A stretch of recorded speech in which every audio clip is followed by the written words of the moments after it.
El desembarco de Normandía fue uno de los eventos más importantes de la Segunda Guerra Mundial y probablemente la batalla más conocida en lo que al mundo occidental se refiere. Las fotos de los soldados aliados, especialmente estadounidenses, desembarcando en las playas bajo el implacable fuego enemigo serían algunas de las imágenes más conocidas asociadas a este conflicto, principalmente por su retrato en películas como Rescatando al Soldado Ryan y más tarde en otros medios como los videojuegos. Más de 130.000 soldados estadounidenses, canadienses y británicos descendieron de sus lanchas de desembarco. Tenían el objetivo de tomar múltiples objetivos a lo largo de toda la línea costera francesa, la cual estaba protegida por las defensas alemanas. La invasión anfibia sería apoyada por bombardeos navales y aéreos, además de 13.000 paracaidistas lanzados en las horas previas. Los objetivos del desembarco eran tomar las playas conocidas con los nombres códigos de Sword, Juno, Gold, Utah y Omaha, esta última siendo la más infame de todas, debido a las enormes bajas que sufrieron los soldados estadounidenses que allí desembarcaron, en gran parte debido a que la enorme mayoría del apoyo blindado se había hundido a medio camino por el mal tiempo, ya que los bombardeos previos apenas habían tocado a las defensas alemanas, bien preparadas y listas para defender la playa hasta el final.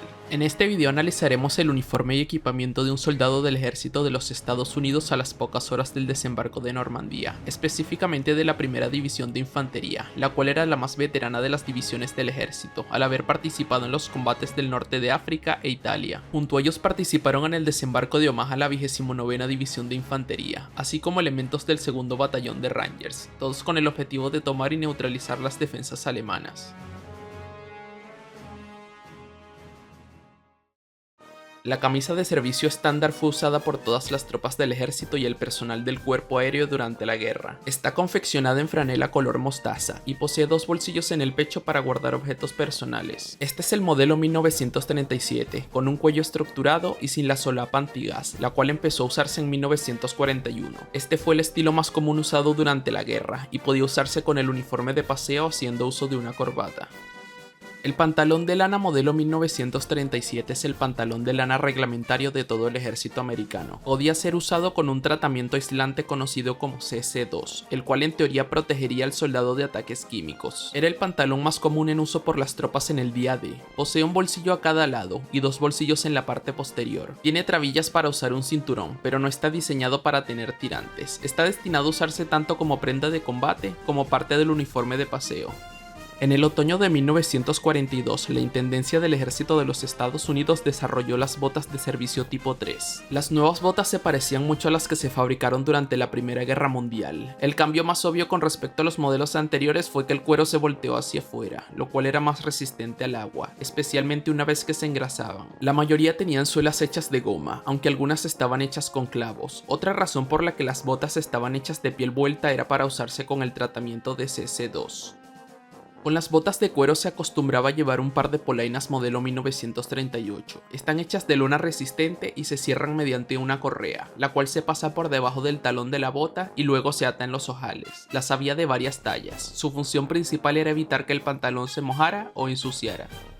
La chaqueta de campo modelo 1941 se introdujo en 1940 y se convirtió en el uniforme de combate estándar para los soldados del ejército y marines hasta el final de la Segunda Guerra Mundial. Según las recomendaciones del mayor general James Parsons, las chaquetas llegan hasta la cadera, son holgadas y están diseñadas para brindar libertad de movimiento. Están confeccionadas con popelina de algodón de color verde oliva, de tejido apretado y resistente al viento, y forradas con una fina tela de franela de lana. Aunque cómoda y elegante, se descubrió que la 1941 no era adecuada como chaqueta de campo, debido a su peso relativamente liviano y diversas deficiencias de diseño. Se pretendía que fuera reemplazada por la chaqueta de campo modelo 1943, pero retrasos en la producción y luchas internas entre intendencia y varios comandantes hicieron que sirviera hasta el final del conflicto sin ser totalmente reemplazada.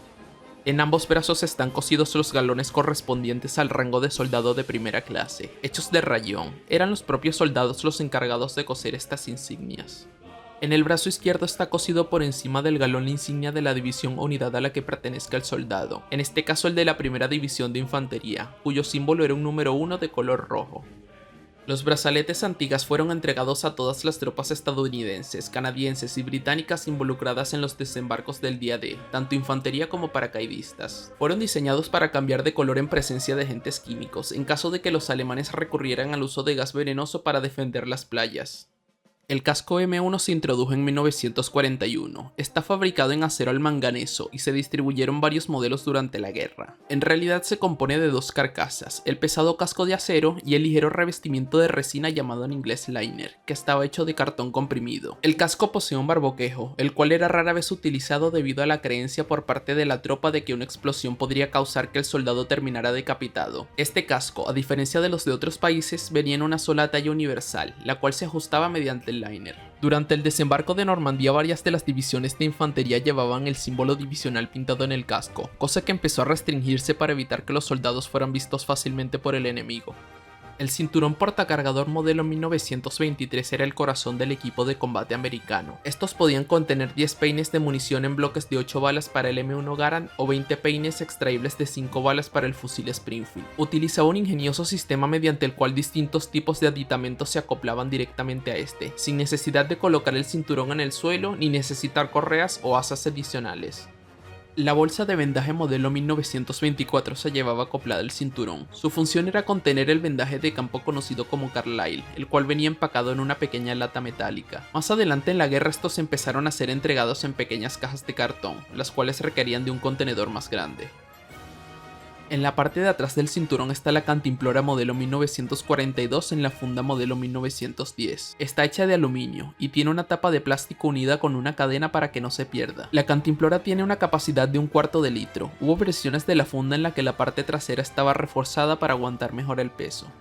El chaleco de asalto fue una pieza clave del equipo de desembarco y fue usado únicamente en este. Usando como inspiración un chaleco británico, fue creado debido a las necesidades del ejército de dotar a las tropas de una manera menos engorrosa de llevar todo su equipo, ya que la mochila conocida como el Haversack modelo 1928 se consideraba muy grande para la labor. Unos 14.000 de estos chalecos se fabricaron y entregaron a varias de las unidades destinadas a ser parte de la primera oleada del desembarco, sin haber pasado por ningún tipo de prueba para comprobar si cumplían los estándares del ejército. Estos chalecos no eran nada populares, debido a que eran calurosos una vez en tierra y durante el desembarco era difícil quitárselos, lo cual combinado con todo el peso del equipo que llevaban los soldados causó que varios murieran ahogados. Otro fallo de diseño es que no permitía que el equipo se acoplara de manera eficiente, como sí lo permitía el cinturón portamunición modelo 1923. Debido a estas razones, pasado un mes del desembarco todos los chalecos de asalto habían sido desechados, para no volver a ser usados nunca.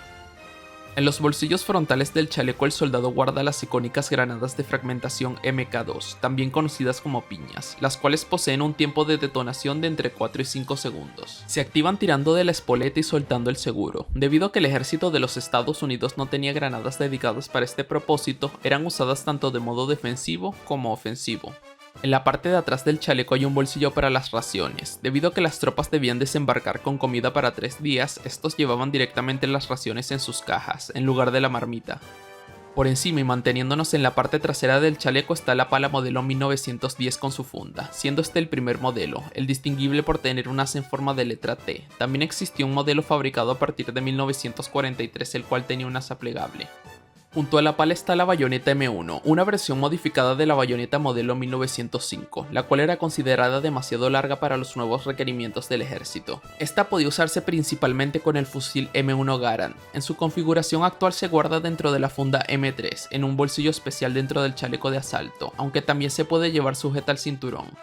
Otro elemento del equipo para proteger en contra de ataques químicos era la bolsa de asalto M7 para guardar la máscara de gas. Era totalmente engomada con el fin de volverla a prueba de agua, y adentro contenía la máscara de gas M5, además de un brazalete antigas de repuesto. Lo más común en cuanto a las unidades de infantería era llevar la bolsa en el pecho, aunque también se podían ver amarradas en la pierna, cosa mucho más común con los paracaidistas. Una función no intencional de la bolsa es que al ser casi totalmente hermética, esta podía servir como flotador. La gran mayoría de estas fueron desechadas a los pocos días del desembarco.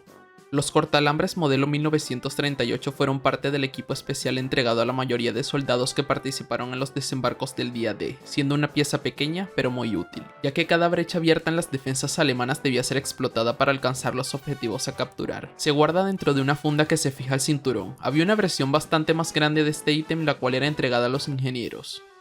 Las bandoleras fueron muy utilizadas por las tropas estadounidenses durante la guerra para llevar munición adicional a la que tenían en su cinturón. Se habían creado con el objetivo de entregar y transportar munición tanto del calibre 30 regular como para la carabina M1. Los 6 bolsillos pueden contener peines estándar o peines en bloques de 8 para el M1 Garand, o cargadores de 15 balas para la carabina. Durante los desembarcos del día D, muchos soldados, al no saber cuándo volverían a ser abastecidos, llevaban encima tanta munición como podían, en algunos casos usando hasta 2 bandoleras a la vez. El fusil reglamentario es el M1 Garand, siendo su designación oficial US Rifle Caliber 30 M1. Creado por el inventor canadiense John Garand, tuvo un largo periodo de desarrollo desde inicio de los años 20, siendo aceptado oficialmente en 1936, y aunque no fue inmediato, esto hizo que los Estados Unidos fueran el primer país en lograr que todos los fusileros tuvieran como arma reglamentaria un fusil semiautomático. Tiene una capacidad de 8 balas, las cuales siempre se cargaban mediante peines en bloques de 8 balas, de las cuales al disparar la última, el arma también expulsaría el peine, haciendo un característico sonido. El arma está equipada con una correa de cuero que en teoría podría usarse para que el tirador se apoyase y realizara un disparo más preciso. A finales de la guerra se creó una versión para francotiradores, pero apenas pudo entrar en combate. El aspecto del soldado estadounidense durante los primeros días tras el desembarco de Normandía era uno muy particular, llevando una gran cantidad de equipamiento y por lo tanto peso que no tardó en demostrar ser innecesario, principalmente aquellos objetos relacionados con la guerra química. Con el desarrollo de la batalla de Normandía y el avance de la guerra, el equipo se volvería cada vez más ligero y simplificado, y aunque hubo piezas del equipo que se trataron de simplificar, hubo una constante que se mantuvo: la reserva aparentemente inagotable de munición de los soldados americanos. A pesar de la gran cantidad de bajas, más del 30% en la primera oleada, las defensas alemanas en la playa de Omaha, así como en el resto de las playas, lograron ser superadas, lo cual permitió a los aliados conectar las 5 zonas de desembarco y convertirlas en una base unitaria desde la cual empezaron los ataques a los distintos objetivos principales en la zona occidental de Francia, tales como las ciudades de Cherburgo, Caen y Saint-Lô. Estos ataques pusieron una inmensa presión sobre el mando y las fuerzas alemanas, ya enfrentados a las gigantes ofensivas soviéticas en el frente oriental, así como los renovados esfuerzos de los aliados en Italia, por no mencionar los levantamientos que ocurrirían un mes después en Varsovia. Todo esto sumado con la eventual derrota del ejército alemán en la bolsa de Falaise, donde más de 50.000 alemanes fueron capturados, esto precipitó el fin del control alemán en Francia. Aunque esta no sería la última vez que los soldados de la primera división de infantería estadounidense se enfrentarán a las fuerzas alemanas, las cuales no estarían dispuestas a caer sin pelear. La primera división de infantería participó en las batallas de la bolsa de Mons, de Aachen, del bosque de Jürgen, las Ardenas y la bolsa del Ruhr, incluso siendo parte de los últimos combates en Checoslovaquia en 1945. Estas batallas fueron parte del motivo por el que la división se ganó el apodo de Bloody First y Big Dead One, ambos juegos de palabras en base al apodo oficial de la división en inglés, aunque estos nombres no estaban permitidos. La primera división de infantería fue la primera división estadounidense que entró en combate durante la Primera Guerra Mundial, y eventualmente tuvo participaciones de gran importancia durante prácticamente todas las grandes guerras en las que ha participado Estados Unidos tras la Segunda Guerra Mundial. Aún así, muy probablemente las acciones más reconocidas e importantes de esta división han sido las realizadas en Francia durante la batalla de Normandía, donde enfrentaron a algunos de los enemigos más formidables a los que esta división ha encarado, y ayudando a que se convirtiera en una de las unidades más condecoradas en la historia del ejército de los Estados Unidos.